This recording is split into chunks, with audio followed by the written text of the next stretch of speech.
In this video essay, Toward a Theory of Culturally Relevant Pedagogy, a paper written by Gloria Ladson-Billings, you will learn about the foundation of culturally relevant pedagogy and the transformation that can happen when educators center students and dare to ask a different question.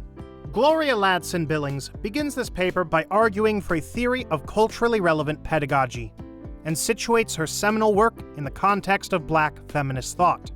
According to her, the term culturally responsive refers to a more dynamic or synergistic relationship between home/community culture and school culture.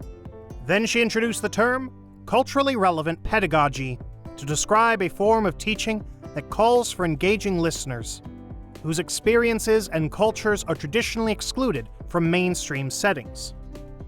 Ladson-Billings specifically defined culturally relevant pedagogy as a pedagogy of oppression, not unlike critical pedagogy, but committed explicitly to collective, not merely individual, empowerment. Ladson-Billings proposed 3 goals on which culturally relevant teaching practices are grounded, based on her research of effective teachers of African American students. Number 1, culturally relevant pedagogy and student achievement. This suggests the students must experience academic success. Ladson-Billings acknowledges the endless debate about general student evaluation and standardized testing.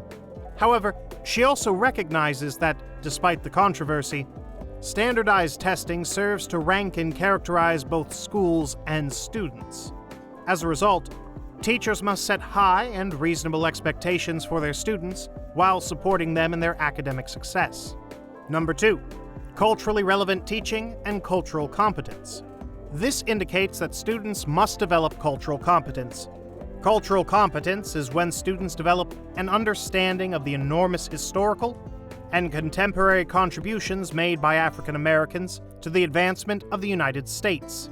According to Ladson-Billings, instructors who use culturally relevant pedagogy must help students establish positive ethnic and cultural identities while helping them to accomplish academically. Number 3, culturally relevant teaching and cultural critique. This implies that students must acquire a socio-political or critical consciousness. This goal signifies that teachers must encourage and support students' ability to recognize, understand, and develop civic and social awareness to work toward equity and social justice. Ladson-Billings opines that culturally relevant teachers must focus on these goals and empower students intellectually, socially, emotionally, and politically. Thus, culturally relevant pedagogy is a way for schools and teachers to acknowledge the home community culture of the students and integrate these cultural experiences, values, and understandings into the teaching and learning environment. According to Ladson-Billings, far too many African American youngsters are not receiving an adequate education. However, her 3 propositions are not meant to essentialize concepts of excellent teaching, but rather to provide a continuum of pedagogical practices that teachers who practice culturally relevant pedagogy may demonstrate. She claims that as researcher and teacher-educator, she must develop a way to make culturally relevant pedagogy accessible to prospective teachers who do not share their students' cultural knowledge, experiences, and understandings.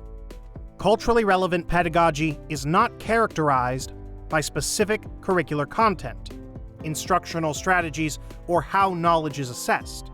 Instead, culturally sensitive teachers are defined by the philosophical and ideological underpinnings of their practice.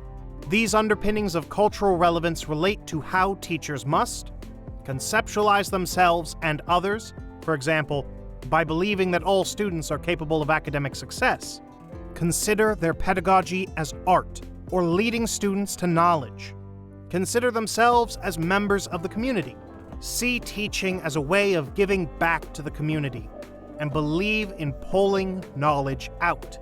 Structure social relationships, for example, by demonstrating connectedness, maintaining smooth student-teacher relationships, by developing a community of learners and encouraging students to learn collaboratively and be responsible for one another. Conceptualize knowledge. For example, believing that knowledge is not static, but shared, reused, and constructed, that learning must be facilitated, and instructional scaffolding must be provided to students to enhance learning, and that assessment must be comprehensive. The theoretical perspectives of Ladson-Billings suggest that she was attempting to broaden notions of pedagogy beyond strictly psychological models. In conclusion, she suggests that importance must be given to the preparation of teachers so they can effectively teach students whose cultural backgrounds are different from their own. Her overall message was that the deficit model must be challenged, and teachers must guarantee that students see themselves and their communities reflected and valued in the lessons taught. Well, that's a wrap on this video. We hope you found it inspirational and useful in your own teaching philosophy and pedagogy. And if you did, make sure to press the like button. If you haven't subscribed already, make sure to subscribe to our channel to check out more professional development bites and summaries on educational topics.